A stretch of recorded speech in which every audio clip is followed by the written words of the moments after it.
Hello everyone, welcome back to my channel. Another quick how-to video. I will go over a few details on greasing, replacing, checking your trailer axle hub bearings. So here what we're looking at is the spindle for my trailer axle hub. Just double checking before I make a long trip with my trailer. It is a single axle 6x12 utility trailer, but this is a very good tip to do before you take a trailer on a long trip, especially if you're hauling something expensive on it, four-wheeler, motorcycle, ATV. So there is a grease option here, which I'm fully aware it has grease. Some trailers do not have this option. So what I like to do when they don't have the that grease option, I like to go ahead and pull the hub off, which I will show you how to install it here in a second, and that will be the same method you do to take it off. So a few moving parts that you have to worry about. Your locking lug nut safety. Your nut. This is just another safety device that goes before your nut. So it goes this, your nut, and then your safety device. What I like to do when I'm taking these long trips is I like to go in there and check the bearings. Make sure they're okay. They're not damaged. They're not scored badly. Make sure your bearing in the back, your rubber's in good condition. It's well greased. In addition to that, you can replace this rear seal. There's the part number. Hopefully you can see it. This is for the Dexter 8-248, number 8-248. There's a few more numbers. MTA 21. That one looks like a 1071 maybe. Dexter. Just in case you need to order this part. You will also, when you're replacing your hub, whether it's the bearings are bad, they do sometimes crack, or I've seen extreme cases where it has cracked the housing as well.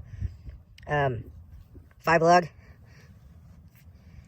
And there's several different types of hubs you can get. It doesn't necessarily need to be the same one if you're replacing the hub. There is the full round ones where they don't have these individual grooves. Let me show you the example of here on my other side.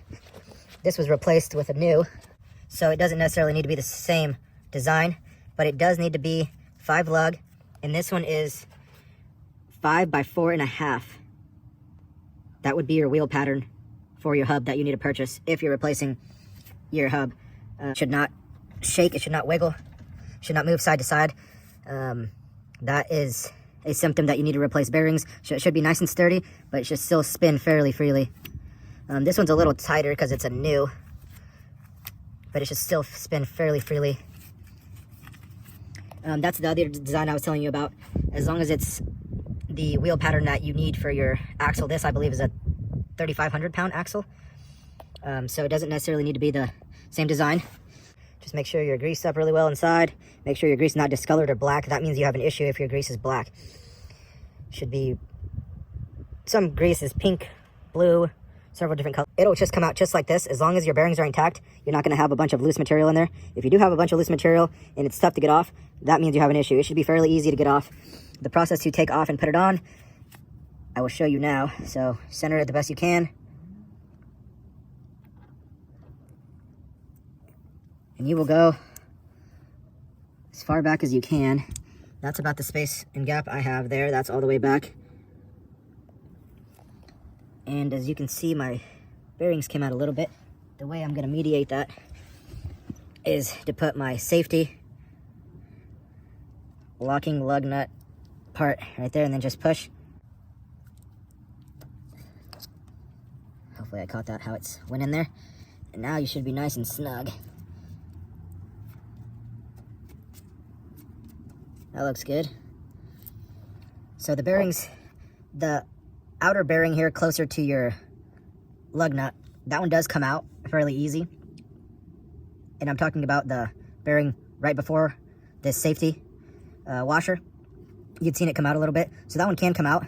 And just as easy as I brought it, put it in, it should come out the same way. Put in your safety washer, nut here. Just put it on just like that. And so there is a different design to the locking nut that goes on here. Sometimes they'll have a little hole here at the top in a different nut where you can put a, I think it's like a little pin through there.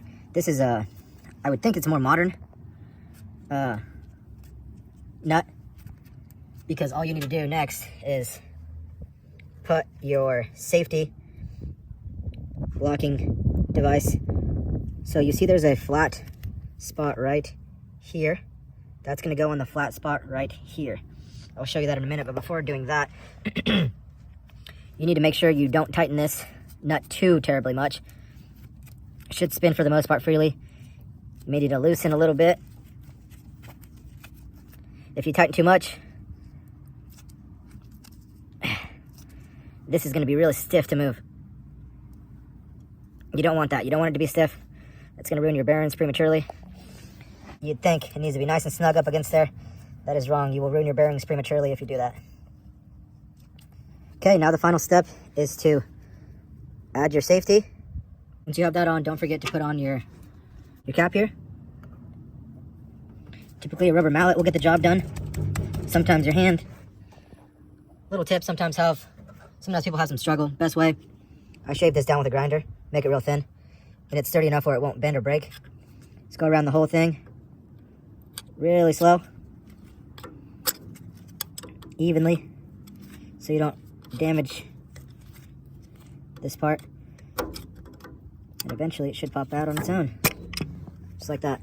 Sometimes it's a little troubling, but that's the method I've used that helps me get most of them off. Sometimes they're rusted on, they're pretty bad, so sometimes they just won't come off and you might have to damage them. After you got that on there securely, you're ready to put your tire on. These are 14-inch tires. And then you're ready for your lug nuts and you're good to go. You've checked, greased, and inspected your wheel hub assembly. Thanks for watching.